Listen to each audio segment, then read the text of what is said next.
Hello, everyone, and welcome back to the Side Effects Hive Education Edition. We're doing something special, which is we're trying to match up schools and universities with studios in a particular region of the world. And we're very lucky today to have with us some representatives from the central region of Germany, from Darmstadt University, and from 58 3D. And I would like to welcome you all to the conversation today. Thank you for being with us. I will let you guys introduce yourselves just a little bit. So let's go ahead and start with Darmstadt. Just tell us a little bit about who you guys are and how you use Houdini in your educational institution. Okay, so a lot of our students are using Houdini for all kinds of stuff, mostly effects though, as students usually go.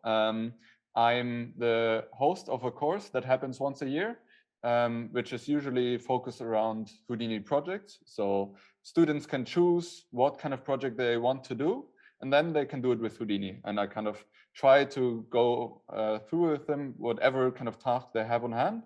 So that might be particle simulations, that might be kind of figuring out how to do animation or rigging in Houdini and all that kind of stuff. And whatever they want to do, I'll try to help them do it with Houdini. And who are you, by the way?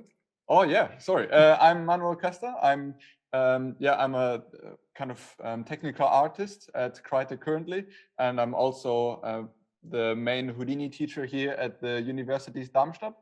And I'll try to help everyone around me get better at Houdini, essentially.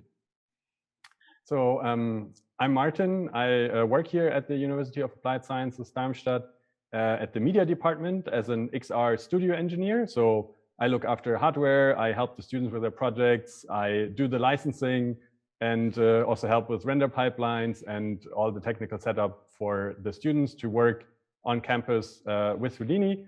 So that's kind of my role here. Hello, and I'm Andreas. I work at 58. I've been there for the last 20 years. We're a small animation studio mainly focused on character work, but we got a side business with little porcelain cups actually made from one of those characters.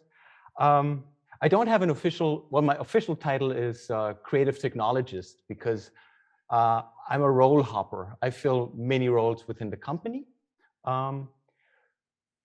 My strong point is in shading and rendering and compositing, and we're still animation based in soft image.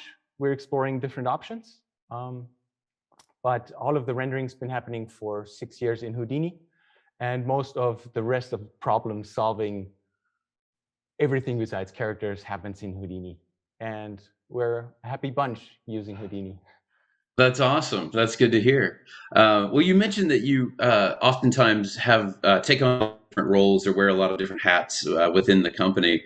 And I'm wondering, like, this leads into my first question I kind of wanted to ask you, like, what long-term skills do you look for in somebody that you're hiring as like a junior artist? Because it sounds like you need to be diverse and have good problem-solving skills, but I'm sure there's other things that you'd like to like look for in junior artists.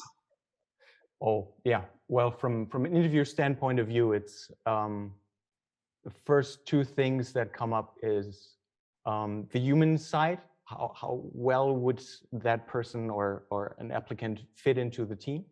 What's the personality-wise? And then it's a strong eye for aesthetics. And third is whatever you're specialized in technically. But and the openness to adapt and evolve and learn, constantly learn. Because we're a small studio, at the core, we're 5 in the 3D team, and we take on different roles. And everybody's a little specialized, but everybody does a little bit of everything as well. So we can share the knowledge acquired and always constantly teach each other different things. In terms of personality, what kind of things would you be looking for in a junior? Well, it's a human aspect. So it's really, how do I get around people?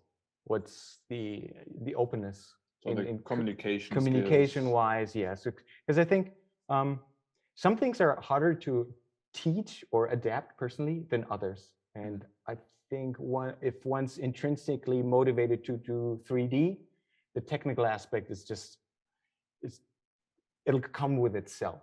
But working as a human, and in a team, in that collaborative environment, that's a thing that's sometimes, you know, there's ego, and there shouldn't be ego, and the substrate for collaboration should be the us and the team, and not the I as the individual.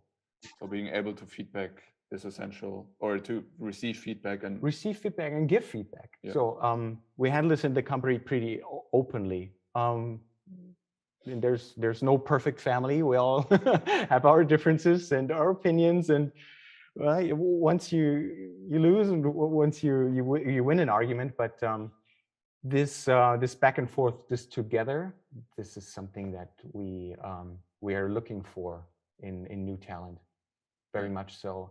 And it's the way that we handle interviews. It's this evolves or comes to dynamic. Yeah, how do I say this? Stellt sich heraus. Comes to light. Comes to light. Yeah. Well, right. Interview process, and you may have the interview. Oh, okay, you're doing this in Maya, and this in. Oh, I'm sorry. You're doing this in this software and that software, and use this tools and those tools, but that's not the focus of the interview with us. It's more of a, okay, what do you do? What's your approach? What are you looking for? And do you use a lot of reference, or do you think you can do it all out of your head, which can be done, but reference is good if you're trying to emulate something. Yeah, so basically the skill sets even outside softwares, I guess. Yes. Yeah. Yeah, artistic eye, fine arts background is always helpful. Yeah. It's one of the things we do when we hire for interns at Side Effects is we'll have them pick a shot from their reel, something they've worked on, and we'll just say, what was your influence, what was your inspiration, talk me through how you did the shot, and then we just shut up and listen. And if they can talk about their shot in a way that's not just, well, I used Maya for this and Houdini for this and blah blah blah, but the same what you're talking, if you can get them just to start talking in general, and you can start to see glimpses of their personality and character and things coming through the description of their work, and you see how passionate they are about their work, or if it was just an assignment, right? So that's one of those interesting skills to develop. I'm just wondering, from the Darmstadt side of things, how do you guys help develop those skills? What is your approach to feedback? Is it a classroom feedback scenario? Is it one-on-one? How do you go about producing those types of things? So our courses are very project-based. So they get a semester topic, but then they form smaller groups. Like normally a team is 4 people. Sometimes it's 5, sometimes 3, but 4 is a good number. And then they have the whole semester to work on that project. And they figure out their roles in a team. So of course, they can do either an animation project or a game project or an XR project, depends on the course. And then, of course, you need to find someone who can do more the technical art side. You need sometimes someone who does programming. You need someone for art, and you might need someone for managing. Being a small team, of course, you have to take on a couple of roles, but then they feedback each other in the project. Of course, they're in constant exchange. And then they have weekly coaching sessions with the professors. So they get feedback on their project, but they also get, for example, technical artists from the different teams go together to actually have also feedback sessions with technical arts professor, so that they can really talk about, okay, I struggled with that, and it's similar to another project. So in that sense, they collaborate and have this feedback, and they have to present their projects to the whole class in a step-by-step process. So there's a green light process in the beginning, after a couple of weeks, where it's decided if the project can go forward or if they have to go back to kind of the drawing board and think of their concept. And then also in the end is a final presentation that's public and open, that people attend. So there's a whole exchange on how do you do something and how do you present it.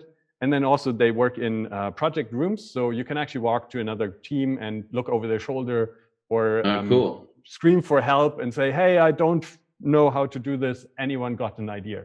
And then of course, they're also connected online to exchange and share. So the focus is really kind of the projects and finding yourself within these projects. Like even it goes so far that people even like in the bachelor semesters aren't really sure what they want to do yet, and they haven't really found themselves. But this really opens up to explore yourself and your interests and that kind of stuff.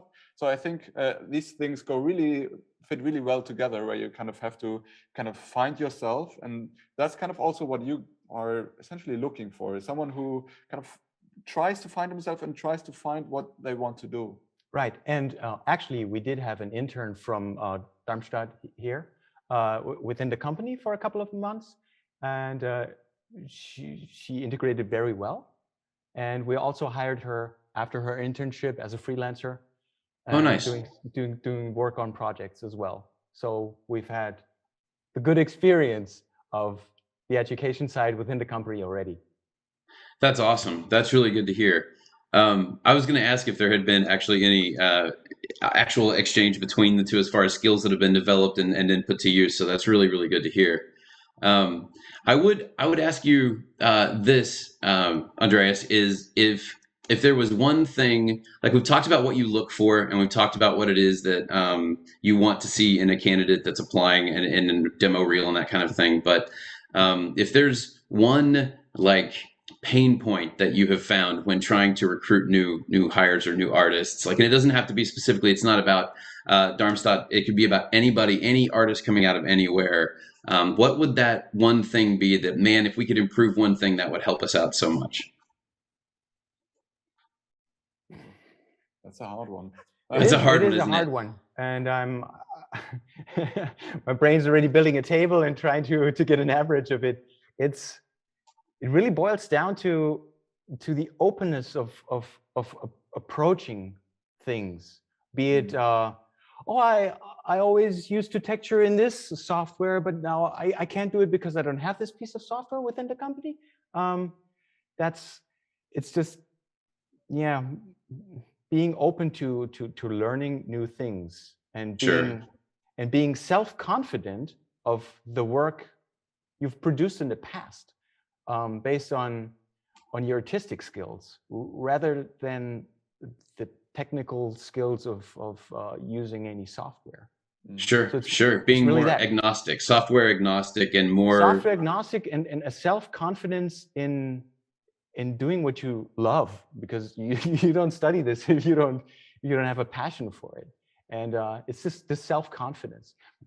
Actually, in this moment, someone else comes to mind that I really had to talk into being more self-confident. She was quiet, the quiet type, or she was very shy.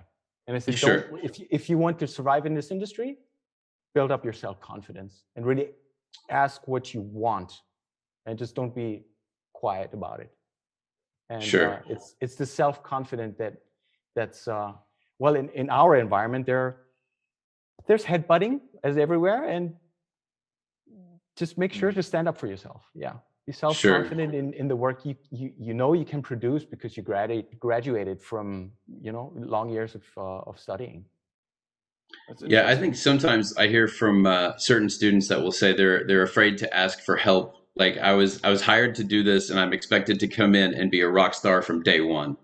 And they don't necessarily want to like ask somebody for help or for assistance, or how this particular thing, or how did you want this thing.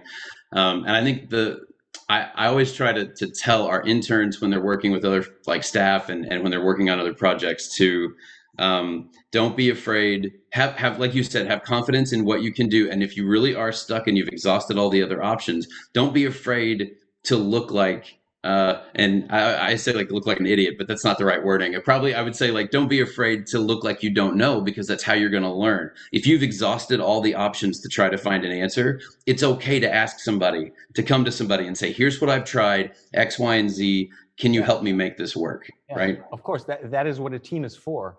Even right. if you're assigned a specific work, be it programming or 3D, programmers in Scrum work the same way. They get together, and if there's a problem, the team shares the experience and tries to come up with a solution. That's why I think it's very interesting to have these students have groups of collaboration and projects.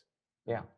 What I found really interesting, though, what you said is that you have to stand up for yourself as an artist and the art you produce. I think that might be even something where it's quite different from smaller kind of companies, teams, Of course. compared to kind of the large scale, high-end VFX/game stuff, where you're usually, your opinion on the art doesn't really matter. You're just the one kind of getting the input and producing the output, and everything's already been set. You only have to fill in the spot, essentially. And I guess there it's still really important to stand up for yourself in terms of your skills and trying to ask if you don't know any further.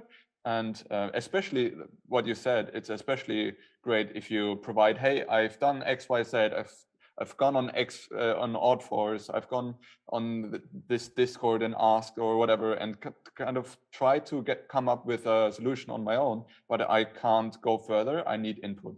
I think there, no matter what environment, it's always important. But I guess in larger teams, it's not as important, kind of trying to stand up for your art. I think that's where kind of the smaller teams, it's more relevant. But yeah. Something that comes to mind, I may add, is sometimes juniors are intimidated by the experience of the elders on a team. Yeah. And I think my point is to be placed there. Don't be intimidated by experience, because everybody everybody always can bring something new to the table. And Sure. the experience can always learn from that too. Sometimes there's a hierarchy of things, just as you said, in bigger pipelines or in the industry, in the film industry. It may not be that way, but yeah, be self-confident of what you can accomplish. Yeah, and don't be intimidated just by the experience of someone, because there's no one know-it-all. And just keep that in mind, share it, and give it and receive it. Yeah, that's awesome. That's an awesome philosophy.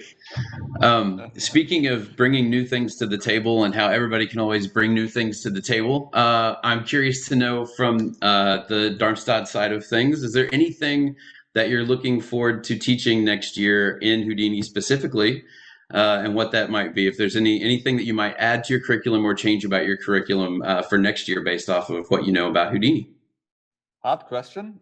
This might go also kind of into the direction where it's hard to know where Houdini is going. Just kind of trying to figure out where Houdini is going, that kind of stuff. But obviously, like figuring out karma and that kind of stuff.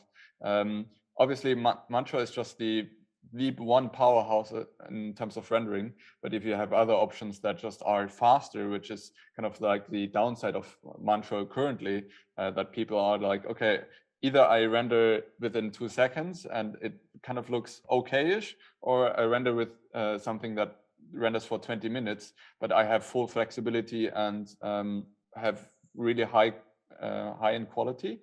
People, or at least students, don't have the management skills to kind of go that far and say, okay, I have the time now to render my kind of 2-minute, 3-minute movie and spend 20 minutes a frame. Right. Students usually don't have that kind of stuff, but that's why I'm really looking forward to kind of Karma, XPU, kind of all the buzzwords, and kind of going that direction.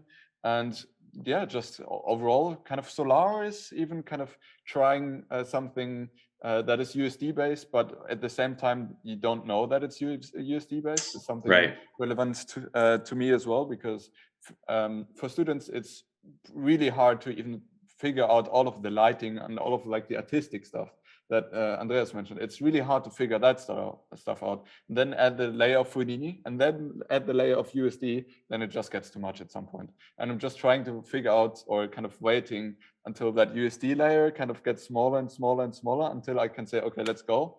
Let's use this and kind of teach this. And yeah, I think that's one of the directions I really want to go for. People or students always go for the VFX, particle, kind of motion graphics, Sure. that kind of stuff.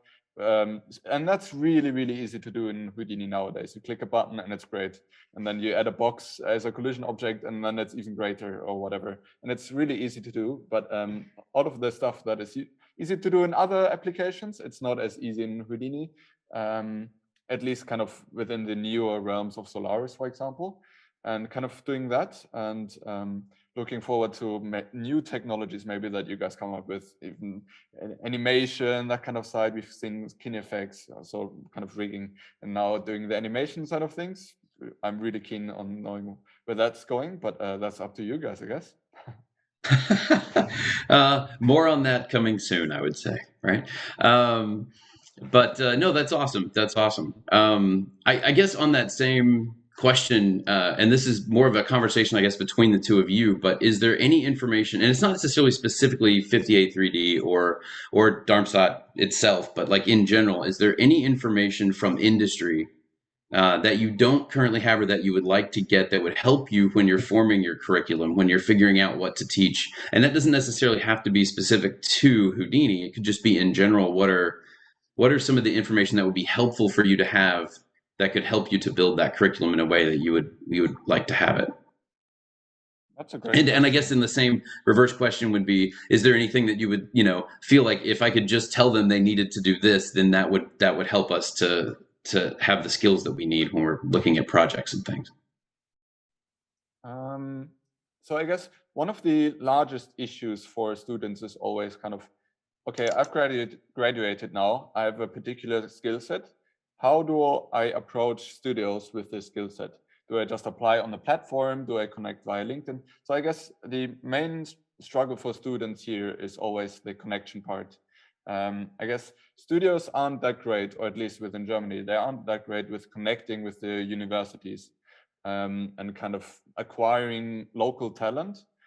So I guess one thing that would be great to know is how to connect the universities with the schools. So you're doing a great job right now, kind of getting them closer together, but getting more information there, getting the studios and the universities more active to connect. So the students have a easier time going from A to B, being university to the studios. I think that's one of the main issues in terms of kind of a personal basis. I mean, one thing is also that the students are required to do an internship during their studies for 1 semester. So actually, they are already looking then for places in the industry. However, it's often in the 4th semester. So they have a certain skill set already, but then depending on where people feel comfortable with, it's still like, yeah, I know a little bit, but I'm not comfortable yet to apply to a bigger job maybe, or internship in that case. But and then they try to build their reel, but then, no, I'm not ready yet. And so kind of, and once they have been in the internship, then often people stay connected to the industry and then also continue working there. But still, it's kind of, for the internship, it's the first step. And then after you graduate, it's another one where, okay, how do I get now out into the industry? I could think of the university. There may be an opportunity to work closer with local studios around, because ways are shorter just to meet. And I don't know if this is possible, but in terms of recommendations, student recommendations, or having the studios be invited to a presentation. You guys are really fond of the development of the whole team and their project, to just invite studios to have a look. Hey, these guys did this. And it's a perfect opportunity to break the ice before an actual interview, and just to, and if students represent or they present their project, that's already on a very personal level. You can see how they work as a team. If I was invited to such a thing, and lots of personality comes through, and I think that's an opportunity to make contact, to break the ice even before the official application to a company or a studio after graduation. We actually do a couple of these things. Okay. Also really? Inviting companies to the final presentation. But often, of course, if you're in the industry, then getting the time to actually come here is, I think you have to negotiate with your boss, and then it's like, no, you have to work. You can't go to see new talent, maybe. Well, sometimes, but of course, some people actually make it. Of course, and it's a matter of time management, and there's a potential benefit. So that shouldn't be an issue. That little cost of time investment into taking part in such a presentation, of course, it may not always be doable, but I'm pleased to hear that's been done already. Well, there's we'll also enhance it even more. I was going to say there's also an opportunity to do things like that at Houdini user groups too, which are usually after hours somewhere at a restaurant or a pub or a thing. And if that's happening, then you can have a student presentation as part of that user group or whatever that event might be, right? Yeah. I think it's That's interesting. exactly I what kind of we want to circle back real quick to something that I've heard both of you say. And this, I'm going to put you on the spot just a little bit, so it's okay. But I think it's interesting, Andreas, you mentioned having confidence, to be able to have confidence in your work and to be able to stand up for what your skills anyway, what your abilities are. And then I've also heard both Martin and Mendel, you guys have both mentioned students not being confident enough to apply for that next thing, or not being like confident enough to do that next step.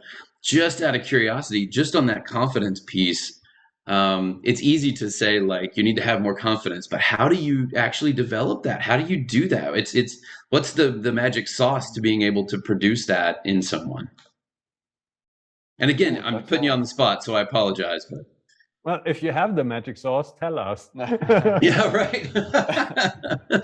Well, from within our company, we have someone working with us for the past 3 years, which is about half my age. As I mentioned, I've been doing this for 20 years. I'm 48 now. And I think he turned 21, 22. And he's in this new environment, but you know, working as a team and giving persons on the team a possibility to take over responsibility. That, you know, it's a win and a failed situation, but you grow from that experience, and you always go back to that person and say, well, okay, that worked out fine, and let's try a different one. But I have the confidence in you, you know, just speaking to that person and guiding more than just telling someone what to do, and just be an advisor and a guidance.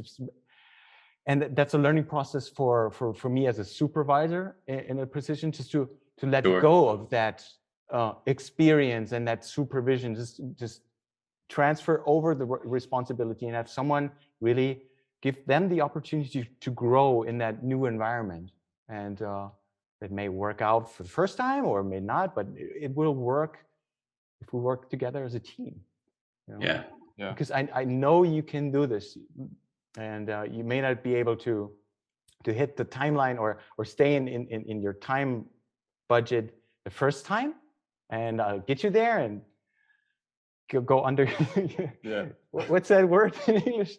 To give you a lift from behind. But next time, I'm sure you know how to improve and optimize. And I'm confident. I'm confident in you. I transfer my confidence in yourself onto yourself. That makes any sense. It's this. I think it all comes back for me to this very human approach of things. That's just because someone graduated, don't expect that person to do everything 100% just because it's just some exam or anything. It's right. It's an ever-growing process, and confidence is just guide someone and reassure him he's doing a good job, and this and that is best, and this and that is improvable. That comes to mind, and that's how I try to do it. Yeah, from a student perspective, I think it's really hard. Like you need, the only way you can really build up confidence is by getting affirmation from other people, essentially. And you can do that via various ways, like working within a team and then getting feedback from others is the best way to do it, I think. And you can do that via different ways, I guess. Like in our kind of environment, we already have teams of 4 or 5 or something, and their feedback sessions are inevitable. and there you will get positive and negative feedback, and you will be praised for your work.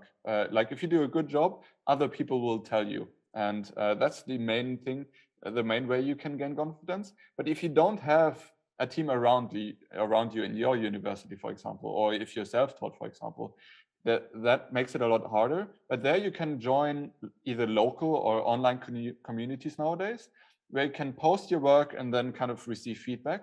So, for example, one of my students has joined John Kunz's Discord. He's one of the Houdini Twitch streamers, and he's an active Houdini community member. And so people post their stuff on his Discord, and then other people try to give feedback on it. And quite often there's a lot of praise and stuff like that. Or you can join kind of contests like you're hosting with the Checkout Challenge nowadays, or like Mardini or Holy or something like that.